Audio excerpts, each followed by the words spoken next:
यह कहानी सौम्या की, जिसके जीवन का सफर एक शांत नदी की तरह शुरू हुआ था, लेकिन नियति ने उसे ऐसी उथल-पुथल भरी लहरों के बीच ला खड़ा किया, जहां से उसने ना सिर्फ खुद को संभाला, बल्कि स्वाभिमान और सफलता का एक नया इतिहास लिख दिया। सौम्या एक बेहद सौम्य, पढ़ी-लिखी और संस्कारी महिला थी। उसका विवाह शहर के एक जाने-माने और समृद्ध व्यापारी परिवार के बड़े बेटे अमन के साथ हुआ था। अमन स्वभाव से जितना शांत और गंभीर था, अपनी पत्नी सौम्या के प्रति उसका प्रेम उतना ही अगाध और गहरा था। विवाह के बाद जब उनके आंगन में एक नन्ही परी ने कदम रखा, तो अमन की खुशियों का ठिकाना न रहा। उसने अपनी बेटी का नाम रखा प्रीति। अब मैं सौम्या और प्रीति को अपनी दुनिया मानता था।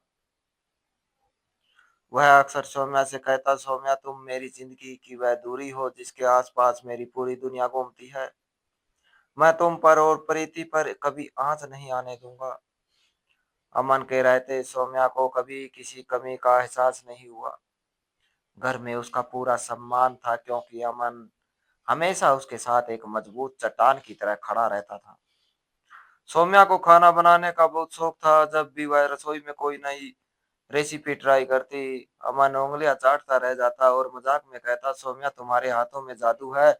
अगर कभी मेरा बिजनेस डूब गया तो मैं तुम्हारे हाथ के बने खाने का होटल खोलूंगा। देखना, हम करोड़पति बन जाएंगे। लेकिन नियति के करोड़ हाथों को यह खुशियां स्वीकार नहीं थी। एक दुर्भाग्यपूर्ण श्याम अमन एक बहुत जरूरी बिजनेस डील के सिलसिले में दूसरे शहर गया हुआ था।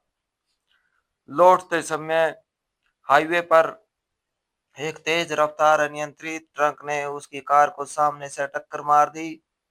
एक्सीडेंट इतना भी भीषण था कि अमन ने अस्पताल ले जाने से पहले ही दम तोड़ दिया। जब अमन का पार्थिव शरीर घर पहुंचा, तो सौम्या के पैरों के नीचे से जमीन खिसक गई। वह बेहोश हो गई। उसका हंसता खेलता संसार एक पल में उजड़ चुका था। 8 साल की मासूम प्रीति अपनी माँ का रो रो कर बुरा हाल देखकर सहम गई थी। उसे समझ नहीं आ रहा था कि जो पापा उसे रोज चॉकलेट लाकर गले लगाते थे, वह आज सफेद कफन में लिपटे इतने शांत क्यों सो रहे हैं। अमन के अंतिम संस्कार के कुछ ही दिन बीते थे कि घर की हवा बदलने लगी। सौम्या के सास ससुर राजकुमार जी और कोकिला देवी और उसका छोटा देवर अभी, जो अमन के सामने सौम्या की तारीफ करते नहीं थकते थे, अचानक कठोर और निर्दयी हो गए थे। अमन की मृत्यु की ठीक 18वें दिन अभी और ससुर ने मिलकर अमन के नाम के सभी बैंक्स, फिक्स्ड डिपॉजिट, इंश्योरेंस के पैसे और बिजनेस के शेयर्स चालाकी से अपने नाम ट्रांसफर करवा लिए। सौम्या इन सब बातों से अनजान अपने पति के दुख में डूबी हुई थी, लेकिन जल्द ही उसे सच्चाई का सामना करना पड़ा। एक सुबह जब वह प्रीति के लिए दूध लेने रसोई में गई, तो सास कोकिला देवी ने उसका रास्ता रोक लिया और कठोर स्वर में बोली, अब यह महारानी की तरह देर से उठना और आराम करना बंद करो। सौम्या मेरे बेटे को खा गई। तुम अभागिन मनहूस पैर रखे थे। तुमने इस घर में जो मेरा कमाऊ बेटा चला गया। अगर इस घर में रहना है तो नौकरानी बनकर रहना होगा, नहीं तो अपना रास्ता नापो। सौम्या दंग रह गई।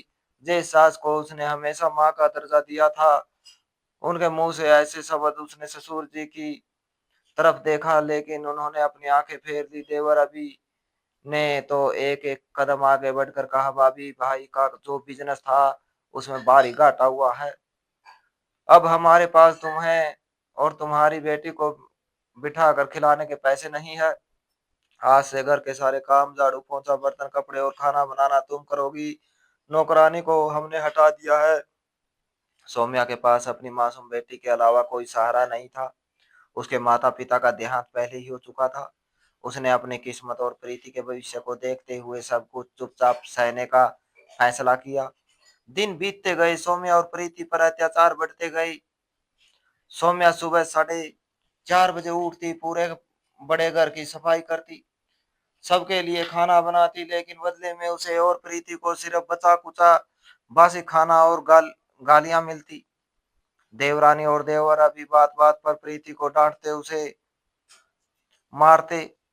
प्रीति रोती हुई माँ के आंचल में छुप जाती। सौम्या रात को चुपके से आंसू बहाती और प्रीति को गले से लगाकर कहती, घबराओ मत बेटी, अच्छे दिन जरूर आएंगे। अत्याचार की हद पार तब हुई जब अभी ने सट्टेबाजी और गलत आदतों में अमन के छोड़े हुए बिजनेस का एक बड़ा हिस्सा डुबा दिया। कर्जदार घर के चक्कर काटने लगे। पूरा परिवार पैसों की तंगी से जूझने लगा, लेकिन उनकी अयासियां कम नहीं हुई थी। एक दोपहर जब सौम्या रसोई में काम कर रही थी और प्रीति आंगन में खेल रही थी, उसने बैठक में ससुर राजकुमार और अभी को किसी अनजान व्यक्ति के साथ फुसफुसाते हुए सुना। सौम्या के कान खड़े हो गए। वह दबे पांव दरवाजे के पीछे जाकर खड़ी हो गई।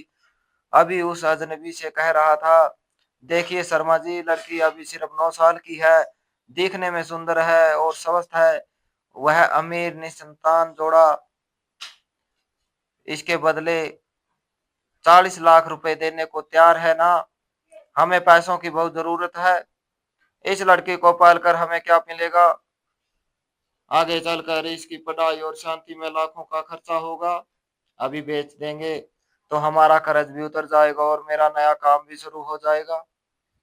ससुर राजकुमार ने हुक्के का कस खींचते हुए कहा, हाँ बात तो तुम्हारी सही है, लेकिन सौम्या का क्या? वह तो हंगामा खड़ा कर देगी। अभी कमीना हंसते हुए बोला, अरे पिताजी, सौम्या को क्या पता चलेगा? अगले हफ्ते जब वह शहर के बड़े मंदिर की में सेवा के लिए जाएगी, हम लड़की को शर्मा जी के हवाले कर देंगे। सौम्या को बोल देंगे कि लड़की खेलते खेलते कहीं खो गई।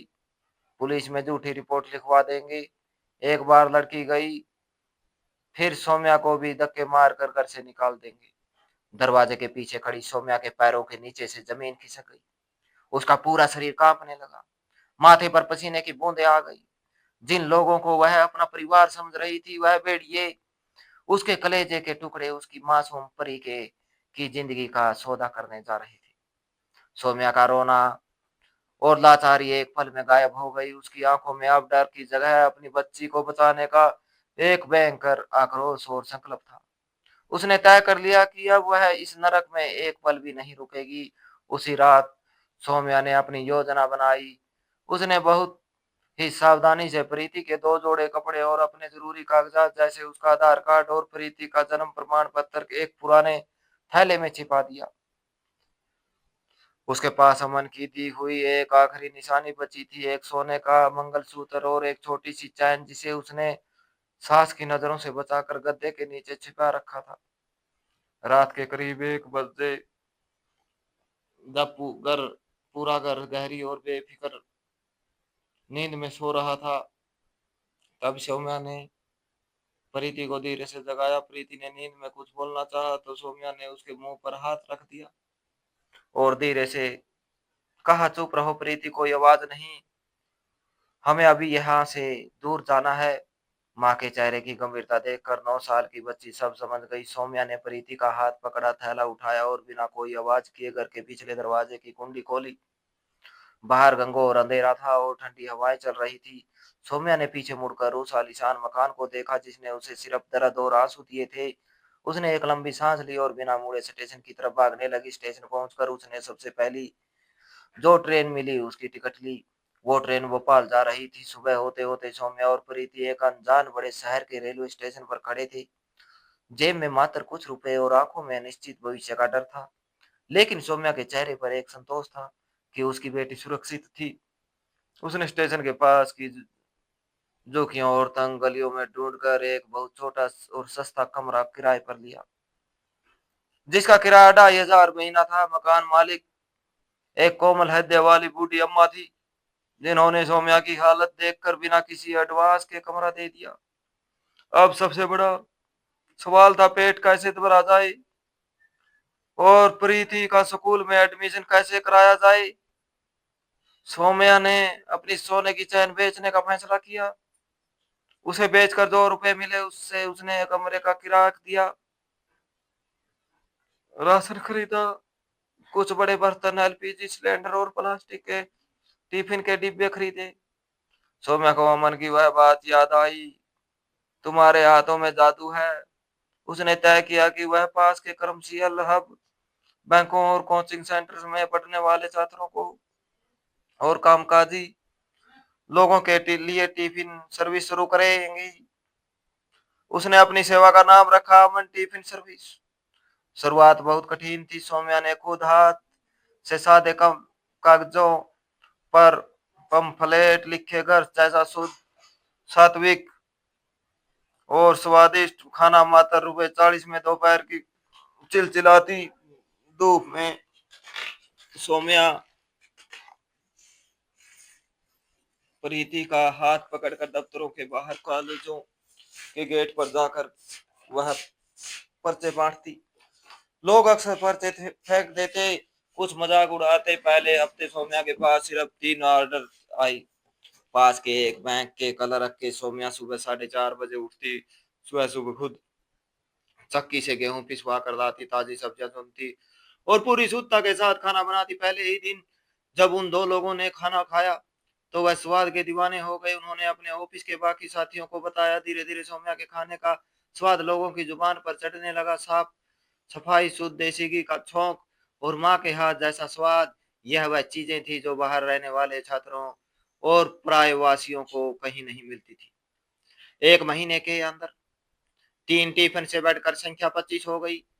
सौम्या खुद बारी बारी टिफिन के बैग उठाकर पैदल ही दफ्तरों में डिलीवरी देने जाती थी। धूप हो, तेज बारिश हो या कड़ाके की ठंड, सौम्या ने कभी एक दिन कभी ना नहीं किया।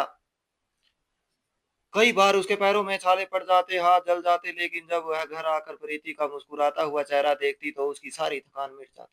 उसने प्रीति का एडमिशन पास के एक अच्छे सरकारी स्कूल में करवा दिया था। समय का चक्कर घूमता रहा। सौम्या की मेहनत और ईमानदारी रंग ला रही थी। 2 साल के अंदर ही अमन टिफिन सर्विस का नाम पूरे भोपाल शहर में गूंजने लगा। अब ऑर्डर की संख्या 250 पार कर चुकी थी। अकेले दम पर इतना काम करना संभव था, इसलिए इसलिए सौम्या ने अपने साथ कुछ ऐसी गरीब और बेसहारा महिलाओं को काम पर रखा जिन्हें पैसों की बहुत जरूरत थी। इस तरह उसने ना सिर्फ अपना जीवन बदला बल्कि दूसरी महिलाओं को भी आत्मनिर्भर बनाया।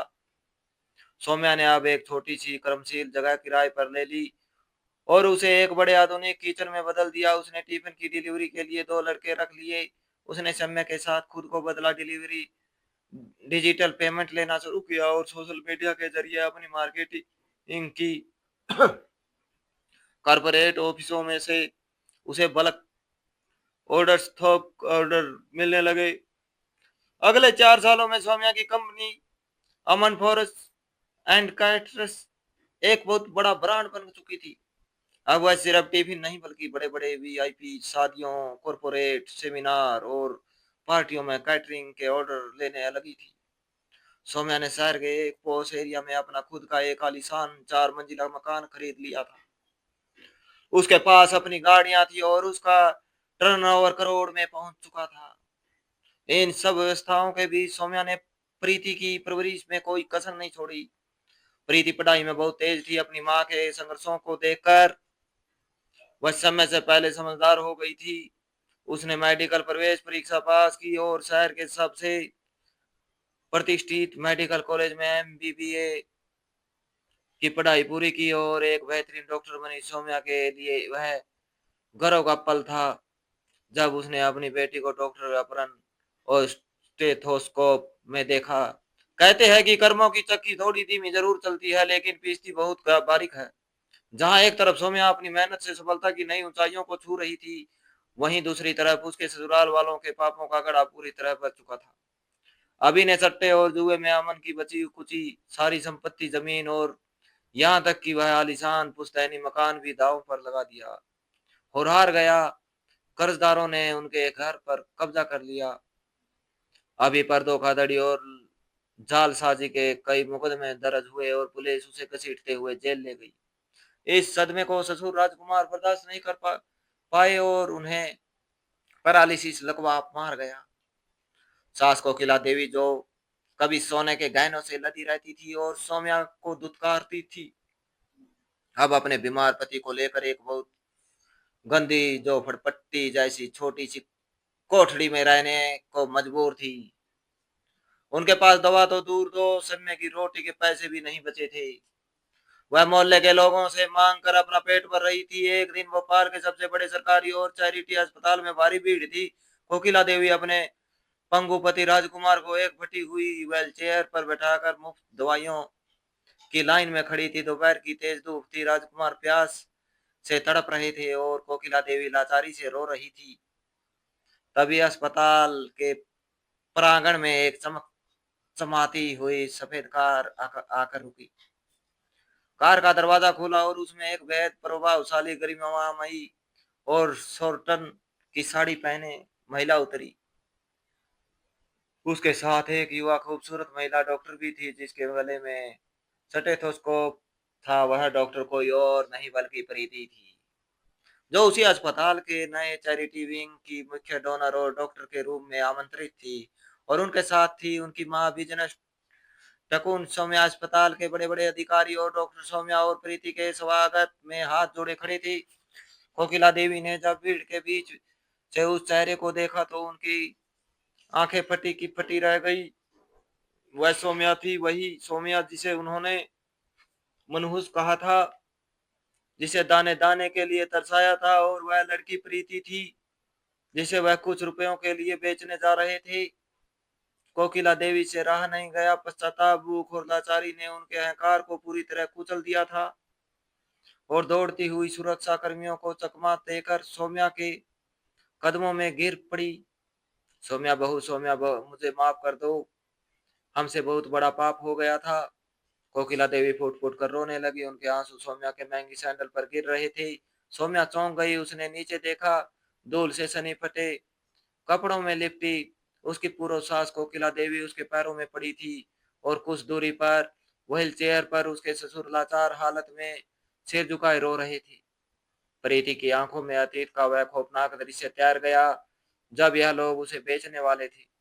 उसने अपनी मां का हाथ कसकर पकड़ लिया। सौम्या ने बड़े ही शांत और गंभीर स्वभाव से कोकिला देवी को कंधों से पकड़कर उठाया। उसकी आंखों में ना तो कोई गुस्सा था, ना बदले की आग और ना ही कोई घमंड। उसकी आंखों में सिर्फ एक असीम शांति थी। सौम्या ने बहुत ही ठंडे स्वर में कहा, माफ करने वाली मैं कोई नहीं होती माँ जी। सौम्या, और ईश्वर ने आपको आपके कर्मों का फल दे दिया। जिस दिन आपने मेरी बेटी की मासूमियत का सौदा करने की कोशिश की थी उसी दिन मेरे दिल से आप लोगों का हर रिश्ता खत्म हो गया था। कोकिला देवी हाथ जोड़कर गिड़गिड़ाई, बहू हमें रहने के लिए एक छत दे दो, हम भूखे मर जाएंगे। तुम्हारे ससुर की हालत देखो, हमारे पास दवा के पैसे नहीं है, अभी जेल में है, हमें अपने साथ रख लो बहू, हम तुम्हारे पैर धोकर पिएंगे। सौम्या ने कोकिला देवी के जुड़े हुए हाथों को धीरे से अलग किया और परस से पैसे निकालकर अस्पताल के मैनेजर को दिए। उसने मैनेजर से कहा, शर्मा जी, इन दोनों बुजुर्गों का इलाज और रहने खाने का इंतजाम हमारे ट्रस्ट की तरफ से कर दिया जाए। इन्हें किसी चीज की कमी नहीं होनी चाहिए। फिर सौम्या कोकिला देवी की तरफ मुड़ी और गरिमा के साथ बोली, माँ जी, मैं आपको अपने घर तो कभी नहीं ले जा सकती क्योंकि उस घर की नींव स्वाभिमान और पवित्रता पर टिकी है, जहां मेरे अमन की यादें और मेरी बेटी का भविष्य है। लेकिन इंसानियत के नाते मैं आपको भूखा या बिना इलाज के भी नहीं मरने दूंगी। यह मदद अमन की आत्मा की शांति के लिए है, आपके लिए नहीं। इतना कहकर सौम्या ने एक बार भी पीछे मुड़कर नहीं देखा। उसने गर्व से अपनी बेटी प्रीति के कंधे पर हाथ रखा और अस्पताल के नए विंग के उद्घाटन के लिए आगे बढ़ गई। कोकिला देवी और राजकुमार वहीं खड़े आंसुओं के समंदर में डूब रहे थे। उन्हें समझ आ गया था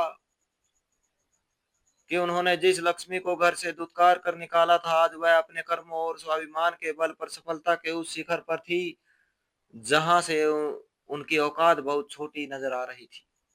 सौम्या ने साबित कर दिया था कि नारी अगर सहने की शक्ति रखती है तो वक्त आने पर वह दुर्गा बनकर अपनी दुनिया खुद बसाने का हौसला भी रखती है। सौम्या और प्रीति जब अस्पताल के गलियारे से आगे बढ़ गई तो वहां मौजूद हर इंसान सौम्या के इस फैसले और उनके संयम को देखकर हैरान था। कोकिला देवी और राजकुमार जी रोते हुए वही चेयर को मोड़कर चैरिटी वार्ड की तरफ बढ़ गए। इस पूरी घटना को देखकर और अतीत के पन्नों को एक बार फिर अपनी आंखों के सामने से गुजरता देख प्रीति ने अपनी माँ का हाथ थाम लिया।